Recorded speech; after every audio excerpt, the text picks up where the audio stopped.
Fale conosco, nos abençoe, nos dê graça, compreensão, em nome do Senhor e Salvador Jesus Cristo. Amém. Amém. Podem sentar, meus irmãos. Avivamento segundo as Escrituras, não tornará Deus a nos vivificar. Esse é o desejo que o povo de Deus tem no coração. Deus visita poderosamente nossa vida e nós precisamos, né? Nós vivemos tempos estranhos, tempos difíceis.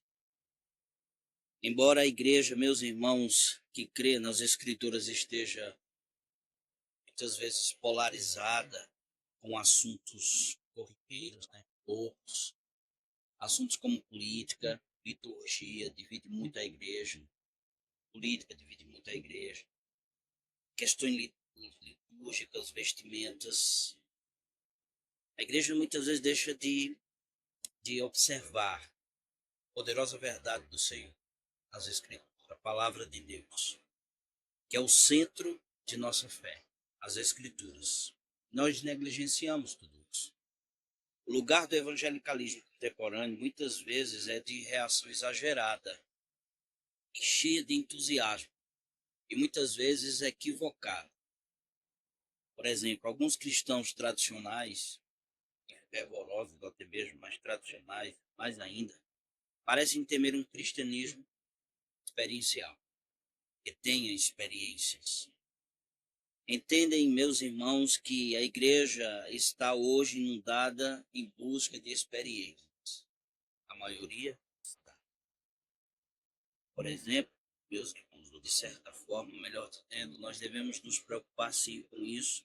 Isso é um alarme, e esse alarme é compreensível, porque é uma busca exagerada, exacerbada de experiências, como nunca antes houve.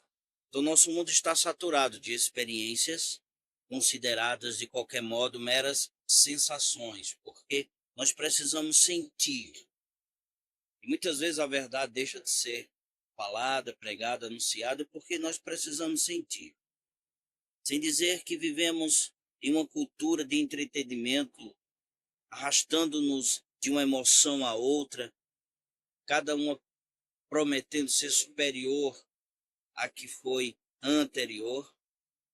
E nós deixamos de observar que a quietude da comunhão com Deus, o heroísmo da obediência cristã que nós devemos ter, e as delícias do pensamento cristão são privilégios sagrados, meus irmãos, que não são encorajados pelas igrejas e muitas vezes pelos líderes. Nós somos privados da própria experiência para a qual fomos criados. Nós fomos criados para a sublimidade e a pureza de Deus. Ver o quanto o Senhor é sublime, glorioso e majestoso, e ver o quanto há de pureza nele. E nessas coisas nós temos nos perdido. Não temos visto, não temos observado estas coisas. Somos privados de tudo isso. E foi revelado na pessoa de Jesus. Bebemos a cultura da modernidade como se fosse uma dose de medicação, uma dose de cafeína. Mas poucos de nós sabem pouco da profundidade da satisfação em Deus, como diz John Piper. Estarmos totalmente satisfeitos no Senhor, estarmos perdidos em admiração e no amor de Deus e no louvor a Ele. Nós esquecemos de estar nos pés de nosso Senhor Jesus Cristo em uma autêntica experiência do Evangelho de nosso Senhor. Meu apelo, meus irmãos, está resumido na seguinte maneira para essa igreja. Não negligenciemos a dimensão do avivamento em nossa igreja. Não devemos negligenciar isso. Deus visita. Isto é bíblico. Isto é correto. Vem da parte de Deus. Devemos muitas vezes parar de ser tímidos. Devemos confiar no Senhor. Seguirmos sua palavra sem ressalvas, para que não morramos. Nenhum de nós tem tempo de vida. Muito. Por que não fazer algo audacioso agora?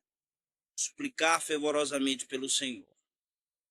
Sigamos a palavra de Deus na sua totalidade. Totalidade. Nós muitas vezes nos envolvemos com programas de igrejas. É programa para cá, programa para lá, e parece que a igreja está tornando-se, ou a maioria delas, uma empresa em vez de uma igreja, realmente. Nós precisamos confiar no Senhor e obedecer sua palavra. Então confiemos que Deus é sábio em todas as suas palavras e em todos os seus caminhos. Oremos por receber mais dele, mais de Deus, do que já temos nós recebido. Devemos ir além da oração. Esperemos, ou devemos esperar, que ele se aproxime de nós, de maneira poderosa, de maneira rica, que venha honrar o seu nome e arriscar a nossa própria vida por amor do Evangelho de nosso Senhor Jesus. Quem sabe ele se agrade de nós, nos visite, poderosa e ricamente. Ao estudar, meus irmãos, sobre avivamento, nós dividiremos em duas partes, quanto longas, certo? Não irei ter muita pressa, mas a primeira parte significa a realização de Deus no avivamento, a realização do Senhor. A segunda parte, que nós iremos ver muito mais na frente, é o que devemos realizar. Qual é a resposta do povo de Deus no que diz respeito às realizações do Senhor em um avivamento? Então, a primeira parte é a realização de Deus. Alguém pode pensar que o papel de Deus no avivamento, meus irmãos, é bastante claro, e é. Porque Paulo diz à igreja, ele fala àqueles que estavam em Atenas, dizendo o seguinte: pois nele vivemos e nos movemos. Somente nele nós vivemos e nos movemos. Por mais que tenha participação humana, meus irmãos, como iremos ver na história, a ação de Deus no avivamento ela é inconfundível. Cada vez que passamos por uma igreja que a placa está lá na frente anunciando reunião de avivamento na próxima semana, venham. Isso é uma qualificação exagerada e uma falta de entendimento do que realmente seja um avivamento. Está totalmente centrado no homem. A questão aqui é que a ideia de avivamento foi reduzida a um evento e a um calendário da igreja. Elas anunciam o avivamento como programas da igreja, mas o verdadeiro avivamento não é uma atividade programada. Nunca foi. É uma dádiva de Deus. O de Deus pode interromper os nossos programas. Ele faz isso. O Espírito Santo sopra como vento, de forma imprevisível, misteriosa, incontrolável. Onde quer. Onde quer. Não podemos anunciá-lo com antecedência. Só podemos orar para que ele sopre em nosso caminho. É isso que nós desejamos. O avivamento não é uma ação meramente humana e foi descoberto nos entulhos da história, como disse alguém. Ele não é um tópico de interesse acadêmico também. Os avivamentos fazem parte da história do cristianismo evangélico, genuíno e verdadeiro. Se o papel de Deus no avivamento, meus irmãos, é reduzido a uma análise somente histórica, nós reduzimos o poder e a ação do Senhor. Essa é uma maneira de extinguir o Espírito Santo de Deus. Menos uma visão da realidade, mais uma função de modo que esteja somente na intelectualidade. Eu creio que Deus aviva seu povo porque a Bíblia diz que Deus age assim. Reverencie o avivamento como um ato real de Deus no cenário humano, porque ele faz isso. Ele é poderoso para tudo. O avivamento autêntico, ele é sagrado. As coisas sagradas podem ser estudadas com atenção, mas devem ser estudadas com respeito, porque é algo sagrado. É uma visitação poderosa do Espírito Santo. Então, para mim, portanto, é importante considerar o avivamento não apenas como uma espécie de experiência evangélica, mas uma ação verdadeira de Deus entre nós, no meio do seu. Isso é muito bem, porque vem do Senhor. Por outro lado, nós podemos interpretar mal um evento espiritual. Podemos fazer, muitas vezes, concessões insuficientes para a presença de Deus, ou excluí-lo completamente, quando, na realidade, ele está agindo. A presença do erro humano não significa necessariamente que Deus não esteja agindo. Mulher do povo. Porque nós somos seres humanos. Mas Deus pode estar agindo, ele age assim. Nem sempre é fácil discernir a mão de Deus nos eventos humanos, mas devemos evitar, com muita reflexão, com muita oração, tanto interpretar excessivamente quanto interpretar mal as cenas da experiência humana que podem ser qualificadas como um avivamento em nossa vida. Os erros excessivos, muitas vezes propositais, não agradam o Senhor. Nós sabemos disso. Ele declarou abertamente, repetidamente, que tem um propósito muito grande de se mostrar a nós. E é nesse momento que muitas vezes ele aparece. Ele diz por meio do profeta Isaías: então a glória do Senhor será revelada, e todos o verão. O Senhor falou: ó Sião, mensageiro de boas notícias, grite do alto dos montes. Grite mais forte, ó Jerusalém. Grite sem medo.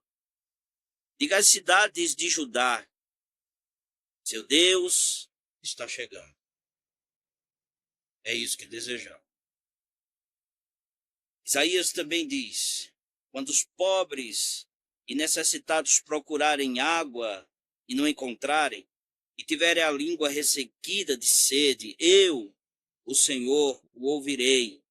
Eu, o Deus de Israel, jamais os abandonarei. Abrirei rios para eles nos planaltos e lhes darei fontes de águas nos vales. Encherei o deserto de açudes e a terra seca de mananciais. Plantarei árvores no deserto, cedro, acácio, murta, oliveira, cipreste, cedro e pinheiro. Ele também diz: levante-se, Jerusalém, que sua luz brilhe para que todos vejam, pois sobre você se levanta e reluz a glória do Senhor. Trevas escuras como a noite cobrem as nações da terra, mas sobre você, Igreja do Senhor, se levanta e se manifesta a glória do Senhor. As nações virão a sua luz e os reis verão seu esplendor. Isaías 60, verso 1 a 3. É exatamente isso que Deus desejaria que Israel fosse. Luz para as nações. Mas nós sabemos que Israel falhou. E Cristo, como representante de Israel, não falhou. Ele conseguiu. Somente Cristo conseguiu ser luz para as nações. Somente. E o apóstolo Paulo, sabendo de tudo isso, lendo Isaías, compreendendo os textos de Isaías, compreendendo que Cristo cumpriu tudo isso, ele desejaria também ser luz para as nações e Deus o escolheu para isso. Veja um texto em Gálatas, meus irmãos, capítulo 1.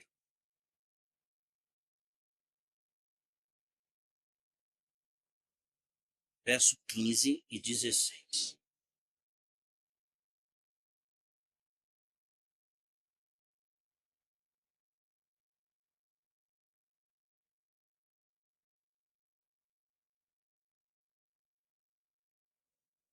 Paulo diz assim, falando de sua própria vida, biografia, ele está dizendo: quanto, porém, ao que me separou antes de eu nascer, me chamou pela sua graça, aprove revelar seu Filho em mim, para que eu pregasse entre os gentios. Sem detença não consultei carne. Vejam bem, revelar seu Filho em mim. Muitas vezes nós lemos esse texto, revelar seu filho em mim, ele é muito mal entendido muitas vezes. Revelar seu filho em mim, muitas vezes entendemos como Deus havia revelado somente a ele, Jesus Cristo. Mas se nós prestarmos atenção no contexto, veja, revelar seu filho em mim, para que eu pregasse entre os gentios, ou seja, o que Deus estava fazendo na vida dele, por meio de nosso Senhor e Salvador Jesus Cristo, era que Paulo era o depositário da graça de Deus. E ele foi chamado para ser luz entre as nações, pregando o evangelho. Então, o que Deus está fazendo por meio dele é revelando o seu filho. Revelar entre os gentios em mim. Ou seja, ver nele a graça de Deus. A ponto da transformação que foi tão evidente em sua vida e que muitas vezes foi evidente também em nós. Então Deus deseja revelar o seu filho por meio da igreja. Estão entendendo? Isso significa que ele estava estudando Isaías. E ele desejava ser luz exatamente entre as nações. É o que diz Isaías 49, verso 6. Então ele buscou ser esse cumprimento. Agora veja o que diz Atos sobre a vida dele. Atos capítulo 26. Quando ele está contando o momento em que o Senhor o chamou para ser luz entre os gentios. Capítulo 26, versos 17 e 18. Revelar seu filho em mim. Em Paulo, Paulo era o depositário da graça de Deus para revelar através dele o Senhor Jesus Cristo. Verso 26, capítulo 26, melhor dizendo, verso 17 e 18. Livrando-te do povo e dos gentios, para os quais eu te envio, para lhes abrires os olhos e os converteres das trevas para a luz e da potestade de Satanás para Deus, a fim de que recebam eles remissão de pecados e herança entre os que são santificados pela fé em mim. Através da vida do apóstolo Paulo, isso só pode ser feito com a visitação do Espírito Santo na vida de um homem ou na vida da sua igreja. Então nós devemos desejar isso. Veja que quando ele diz revelar seu filho em mim, quando ele falou, isso está baseado na promessa de Abraão. Em ti, abençoadas todas as famílias da terra. Diante disso, nós devemos nos submeter ao verdadeiro propósito de Deus quando olhamos com expectativa para a glória revelada do Senhor na vida da igreja do Senhor. E nós honramos quando nós exigimos de nós mesmos, meus irmãos, que devemos ser luz, que toda falsidade saia de nós, que a verdade esteja em nossos lábios. Então, o que Deus pode fazer entre nós? Como Deus pode realizar essa ação? Somente as Escrituras podem responder a estas perguntas, meus irmãos. É a palavra de Deus que nos convida a procurar por visitações do Senhor, por meio de sua palavra. Que Deus nos visite poderosamente. Como ele pode fazer isso? Pode fazer isso por meio da igreja do seu, que é sal e luz. Somente Deus pode nos visitar. Deus não vai visitar os escoteiros para ser luz entre as nações, nem qualquer clube. Deus vai visitar a igreja para a glória do seu nome. Antes de irmos para o texto, para os textos, né, que nós iremos a partir de semana que vem, eu quero, diante disso, ver algumas ações que nós podemos tomar, baseado no livro de Richard Roberts. Quando precisamos de um avivamento, quando é que nós precisamos de um avivamento? Será que nós estamos precisando de uma visitação da parte de Deus? Eu numerei aqui alguns pontos. Primeiro deles, quando a oração deixa de ser parte vital na vida cristã. Exatamente assim. Nós não temos muitas pessoas orando em comunidade. Eu estou indo para o final. Porque muitas vezes os irmãos não oram privadamente. Então nós precisamos de uma visitação ao Senhor. Segundo, quando a busca pela verdade bíblica acaba e a pessoa fica satisfeita com o conhecimento que já adquiriu das coisas eternas. Eu já sei demais. Não, sabe? Você precisa de muito mais. Precisa conhecer o Senhor.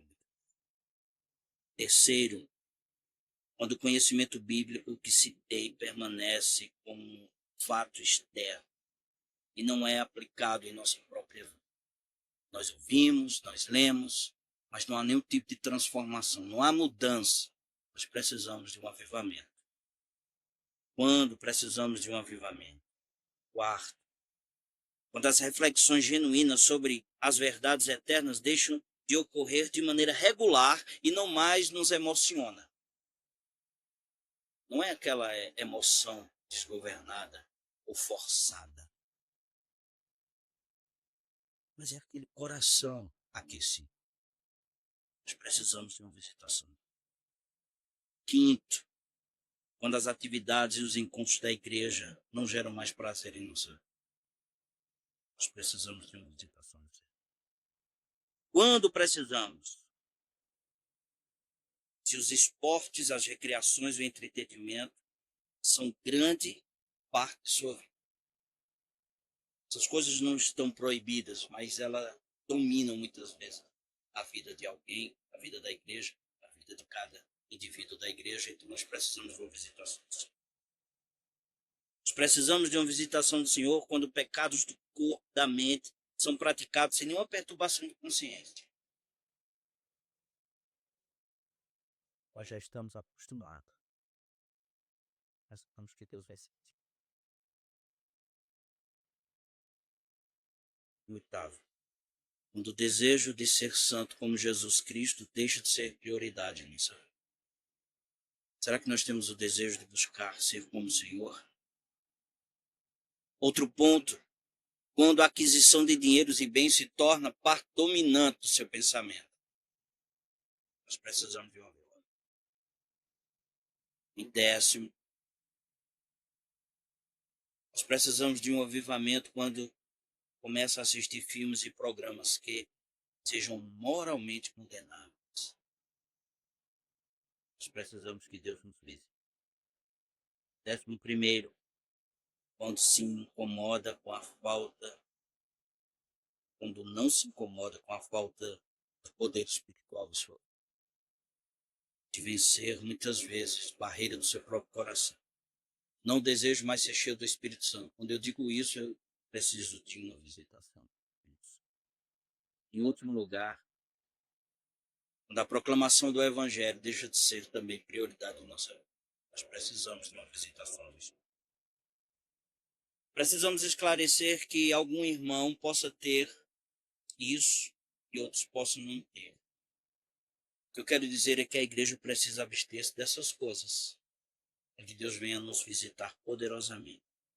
E somente com a ação divina de Deus, de maneira coletiva, no meio do povo, ou até mesmo individual, é que iremos ver o Evangelho avançar e vidas serem transformadas em nossa nação também. Com a graça do Senhor. Que Deus nos abençoe, meus irmãos. Em nome de Cristo para a glória. Ficar em pé e orar. Agradecer por esta noite. Deus nos leve por sua santa paz. Obrigado, Deus eterno e santo, pelas nossas orações hoje. Pelo povo do Senhor estar reunido, estarmos orando ao Senhor, agradecendo, intercedendo. Sabemos que o Senhor nos ouviu por causa dos méritos de Jesus, somente por causa dele. O Senhor nos conduza para casa protegidos, concede-nos uma noite em paz. Que o dia de amanhã seja cheio do teu evangelho em nosso coração. Para o louvor e glória do teu nome, assim oramos. Em nome do Senhor Jesus. Amém. Deus abençoe, meus irmãos. Em nome de